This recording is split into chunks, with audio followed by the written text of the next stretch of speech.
हमने हमने enterprise efficiency और प्रोडक्टिविटी नहीं सिखाई।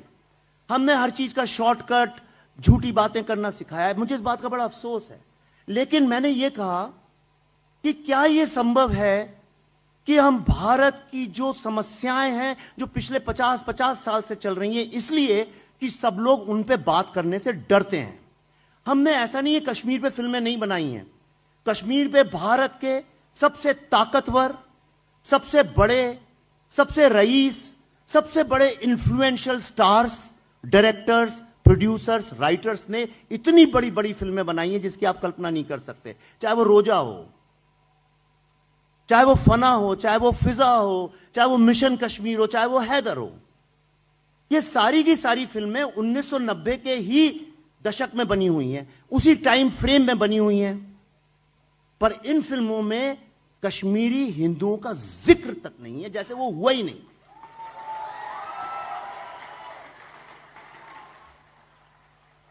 दूसरी विडंबना देखिए, ये सारी फिल्में टेररिस्ट लोगों को जस्टिफाई करती हैं कि उस बेचारे पे ये जुल्म हुआ।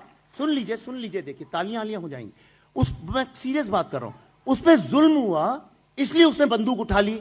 दलितों पे इतना जुल्म होता है, वो क्यों नहीं बंदूक उठाते? गरीब व्यक्ति पे इतना जुल्म होता है, वो क्यों नहीं बंदूक उठाता?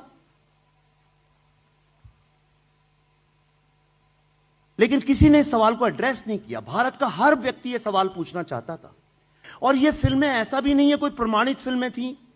किसी राइटर या डायरेक्टर ने जाके अपने जीवन के कुछ महीने आतंकवादियों के घर में उनके साथ बिताए होते और 50-60 लोगों की मानसिकता समझी होती और तब कहते हां, ये तो मैं मानने को तैयार था।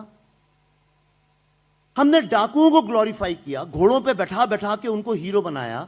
हमने नक्सल लोगों को ग्लोरीफाई किया, हमने स्मगलर्स को ग्लोरीफाई किया, हमने टेररिस्ट लोगों को ग्लोरीफाई किया। और ये एक बहुत इट्स अ सैड कमेंट्री। हमने अपने युवाओं को शॉर्टकट फिल्मों के जरिए भी सिखाया और हमने उनको झूठ बोला। ये गलत है। टेररिस्ट कोई भी सताने से नहीं बनता है। जितने टेररिस्ट मारे गए हैं उनमें से कोई भी सताया नहीं गया था। यासीन मलिक को किसी ने नहीं सताया, हफीज सईद को किसी ने नहीं सताया, बुरहान वानी को किसी ने नहीं सताया, अफजल गुरु को किसी ने नहीं सताया। और मुझसे ज्यादा कश्मीर पे किसी के पास रिसर्च भी नहीं है।